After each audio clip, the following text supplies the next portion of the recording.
नमस्कार, आप देख रहे हैं अपना भारत। मैं हूं रूपाली भाटिया। आज देश एक बड़े हादसे से दहल गया है। टाटा समूह की कंपनी एयर इंडिया का विमान क्रैश हो गया है। इस दुर्घटना ने पूरे देश को झकझोर कर रख दिया है। इस पूरे मामले पर बात करने के लिए हमारे साथ जुड़ रहे हैं अरुण सिंह चंदेल, जिन्होंने इंडियन इंस्टीट्यूट ऑफ एरोनॉटिक्स से एएमई की पढ़ाई की है। एचएएल में डोनियर एयरक्राफ्ट पर ट्रेनी इंजीनियर रहे और फिर जोक्सन एयरलाइंस जैसे शेड्यूल ऑपरेटर से अपना करियर शुरू किया। इसके अलावा वो ग्राउंड इंजीनियरिंग, कानूनी प्रक्रिया, पत्रकारिता और राजनीतिक विश्लेषण की भी गहरी समझ रखते हैं। अरुण जी, बहुत बहुत स्वागत है आपका। सबसे पहले यही जानना चाहेंगे कि इस तरह की क्रैश घटनाएं जिनमें मॉडर्न एयरक्राफ्ट और अनुभवी ऑपरेटर शामिल हों, क्या संभावित तकनीकी या ऑपरेशनल कारण हो सकते हैं? प्रथम रूप से मैं सभी श्रद्धांजलि देना चाहूँगा जो ये लोग, जिन परिवारों के लोग आज नहीं रहे। तो मैं इस घटना को इस रूप से देखता हूँ, टेक्निकल फॉल्ट है,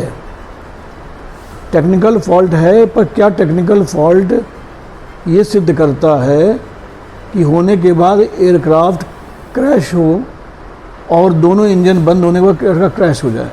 इस पर मेरा ये अपना व्यू है।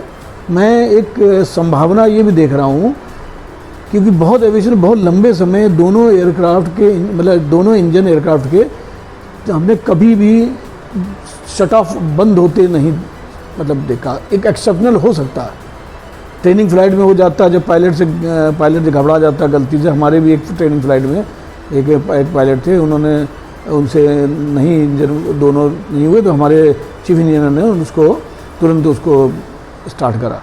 पर ये कहना कि मतलब एक मान लीजिए एक इंजन फेलियर हो सकता है और दूसरा इंजन अगर चल रहा है तो मतलब आप लैंड कर सकते हैं और जब पैसेंजर की जान बच सकती है।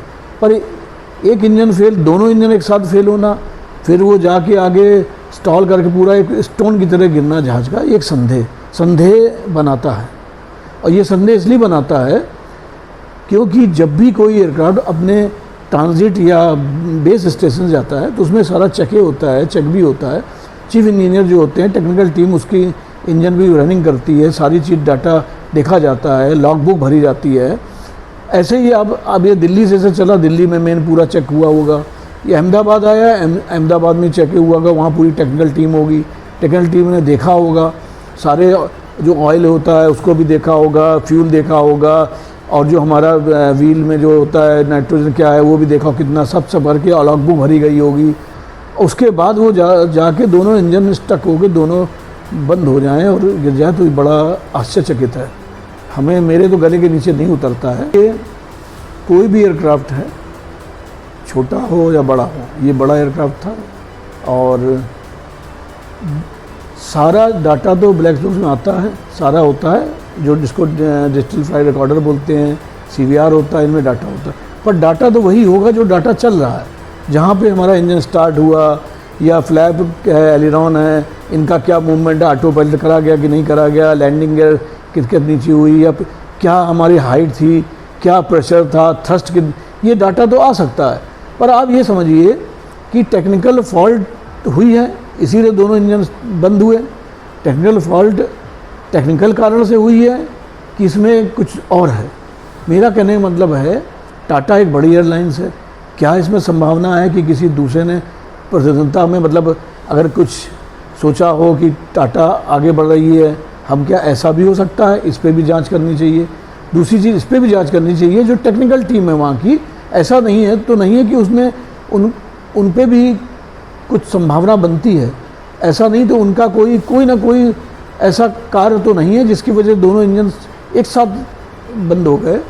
क्या है ये बहुत महत्वपूर्ण विषय है और जो भी टीम है और बड़ी बारीकी से जांच करनी चाहिए, क्योंकि अगर फॉल्ट है, एक इंजन मान लीजिए बंद हुआ, कम से कम दूसरा चलता है, दोनों इंजन बंद होना, स्टक हो जाना, लैंडिंग गेयर सब स्टक हो जाना, सारी चीज़ें, ये बहुत आश्चर्य है और अचंभे वाली बात है। नहीं तो वो ग्लाइड करके या अपना वापस लैंड करता, बच सकती जान। वो तो पायलट को तो मौका ही नहीं मिला, एक बंद हुआ, दूसरा हुआ, जाके आगे गिर गया।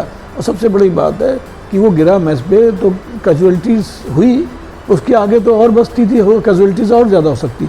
ये भी एंगल देखना चाहिए कि क्या टारगेटेड बंद करा गया, कैसे करा गया, कि उनका था कि इतने ये होंगे, आगे ये होंगे।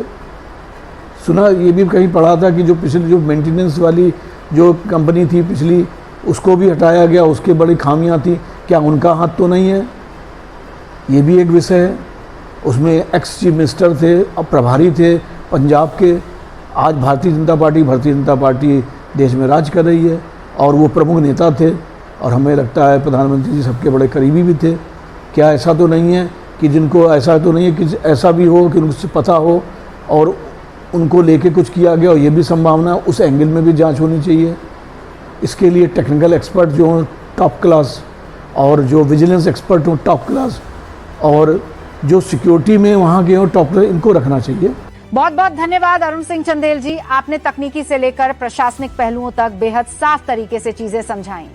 हम उम्मीद करते हैं कि इस जांच के नतीजे जल्द सामने आए और भविष्य में इस तरह की घटनाएं रोकी जा सके।